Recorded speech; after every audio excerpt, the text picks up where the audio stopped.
नमस्कार, मैं मुंबई से मंजू मंगल प्रभात लोढ़ा और सुनने वाले सभी श्रोताओं को मेरा अभिवादन। एक छोटी सी कहानी। बहुत समय पहले की बात है। एक राजा था। एक बार राजा ने ब्राह्मणों के लिए भोजन का आयोजन किया, एक भोज का आयोजन किया और सारे ब्राह्मणों को एक पंक्ति में बिठाया और उन्हें भोजन परोसा जाने लगा।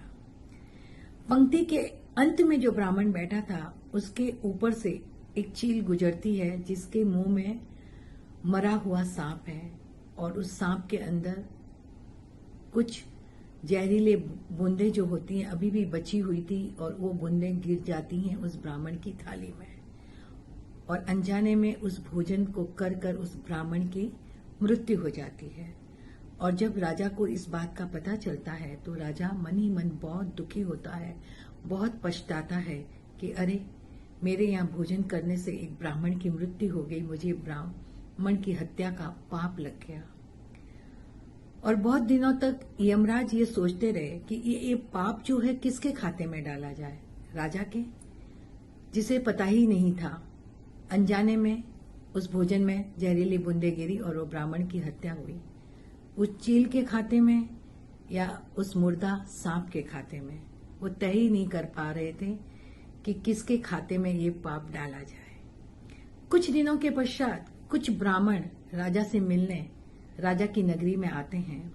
रास्ते में उन्हें एक महिला मिलती है जिससे वो राजमहल का पता पूछते हैं। तब वो महिला उन्हें पता तो बताती है लेकिन साथ में ये भी कहती है, देखो देखो सावधान होकर जाना उस राजा के यहाँ पर। वो राजा ऐसा भोजन कराता है जिससे कि लोगों की मृत्यु हो जाती है। एक ब्राह्मण की मृत्यु भी ऐसे ही हुई थी।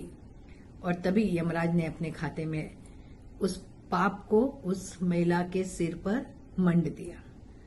तब यमराज के दूतों ने पूछा, ऐसा क्यों? उस महिला का तो उस समय कहीं पता ही नहीं था, वो तो इस बारे में कुछ जानती ही नहीं थी, फिर ये पाप उसके खाते में क्यों गया? तब यमराज कहते हैं क्योंकि जो ये पाप हुआ वो सबसे अनजाने में हुआ। न राजा को पता था, न चील को पता था, न उस सांप को पता था। लेकिन इस महिला को इस पाप को बखान करने में बड़ा आनंद आ रहा था। उन्होंने उस पाप के बारे में दूसरे लोगों को बताया और उसकी बुराई को इस तरह से आनंदित होकर किया, इसके लिए ये पाप उसके खाते में गया। इस कहानी से हमें ये शिक्षा मिलती है कि किसी की भी कोई गलत बात हो, किसी ने कोई पाप अनजाने में किया हो, आनंदित होकर उसका बखान कहीं न करें। कोशिश तो करें कि उसके बारे में किसी को बोले ही नहीं, बताएं ही नहीं। जिसने जो पाप किया वो जाने, उसका पश्चाताप वो ले। लेकिन हम बीच में किसी की बात को फैला देते हैं, लोगों में आपस में बता देते हैं, तब वो पाप हमारे खाते भी चढ़ जाता है। कहते हैं ना, जिसे पर्दा चाहिए उसे बेपर्दा नहीं करना चाहिए। तो किसी की बातों को किसी और के सामने बताना, उसके द्वारा की गई गलती को कहीं और बखान करना, ये बहुत गलत बात होती है। हमें इस बुराई से हमेशा बचना चाहिए, नहीं तो दूसरों की गलती का जो पाप होता है वो भी हमें लग जाता है। इसलिए कोशिश करें कि हम किसी की बुराई नहीं करें।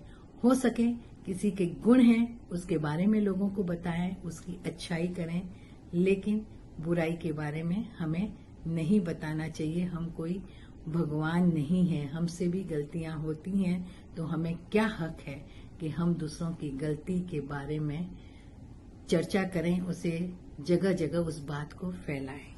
नमस्कार, जय जिनेंद्र, जय हिंद, भारत माता की जय।